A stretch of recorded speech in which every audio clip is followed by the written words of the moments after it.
নমস্কার, আপনারা সবাই কেমন আছেন? আশা করি সবাই খুব ভালো আছেন। আমি আজকে একটা রেসিপি তৈরি করেছি। এটা নতুন কিছু নয়। আপনারা সবাই একটু তৈরি করেন, কিন্তু আমি আমার প্রসেসটা দেখাচ্ছি। দেখুন, আপনাদের ভালো লাগলে অবশ্যই কমেন্ট করে জানাবেন। আর রেসিপিটা প্রথম থেকে শেষ পর্যন্ত দেখার অনুরোধ রইল। যারা আমার চ্যানেলে নতুন তারা আমার চ্যানেলটা অবশ্যই সাবস্ক্রাইব করে নেবেন।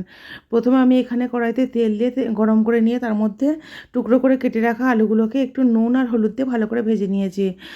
যখন ভাজা হয়েছে আলুগুলোকে উঠিয়ে রেখে দিয়েছি। তারপর সেই তেলের মধ্যে আমি ছোট, ছোট টুকরো করে কেটে রাখা পটলগুলোকে আর একটু নুন দিয়ে ভালো করে ভেজে নিচ্ছি। কারণ হলুদ আগে থেকেই তেলে ছিল। আমি আর এক্সট্রা করে হলুদ দিইনি গো। পটলগুলো ভাজা হয়ে গেছে, উঠিয়ে রেখে দিচ্ছি। সেই তেলের মধ্যে আরও একটু তেল দিয়ে আমি একটু ডিমগুলোকে এখানে নুন আর হলুদ দিয়ে একটু লাল, লাল করে ভেজে নেব। ডিমগুলো আমি প্রথমে সেদ্ধ করে নিয়েছিলাম, তার মধ্যে ছাড়িয়ে নুন আর হলুদ মাখিয়ে নিয়েছিলাম। দিয়ে আমি ভেজে নিয়েছি। এবার কড়াইয়ের মধ্যে আরেকটু সরষের তেল দিয়ে সেখানে পেঁয়াজ, টমেটো, আদা রসুনের পেস্টটা ভালো করে দিয়ে আমি একটু ভেজে নিচ্ছি। এবার একটু স্বাদ মতো নুন দিয়ে দিয়েছি।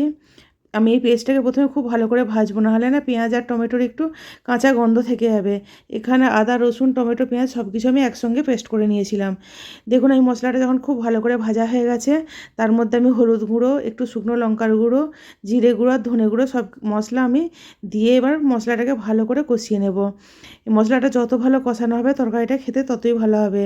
আমি এই মশলাটাকে একটু একটু করে পানি দিয়ে ভালো করে আমি কষিয়ে নিয়েছি। যখন কষানো হয়ে গেছে, তার মধ্যে আমি আগে থেকে ভেজে রাখা ডিম, পটল আর আলুগুলো দিয়ে আর একবার ভালো করে কষিয়ে নিচ্ছি, যেন মশলাগুলো এই সবজিগুলোর মধ্যে বা ডিমের গায়ে লেগে যায়। তার মধ্যে একটা চেরা কাঁচা লঙ্কা দিয়ে দিয়েছি। আপনারা যেমন ঝাল খান সেই হিসাবে লঙ্কাটা কম বেশি করে নেবেন।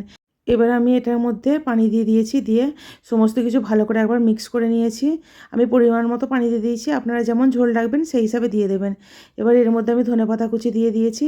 এবার আমি ঝোলটাকে ঢাকনা বন্ধ করে আমি 10 মিনিটের মতো সেদ্ধ করে নিয়েছি। আলু, পটল সব কিছু আমাদের এখানে সব কিছু ভালোভাবে সেদ্ধ হয়ে গেছে। ঝোলের মধ্যে একটু নুন কম হয়েছিল, আমি একটু নুন মিক্স করে দিয়েছি। আপনারা এখানে চাইলে গরম মশলাও দিতে পারেন, আমি দিইনি কো। আমাদের রান্না কমপ্লিট হয়ে গেছে। ভালো লাগলে অবশ্যই কমেন্ট করে জানাবেন। দেখা হচ্ছে পরের ভিডিওতে।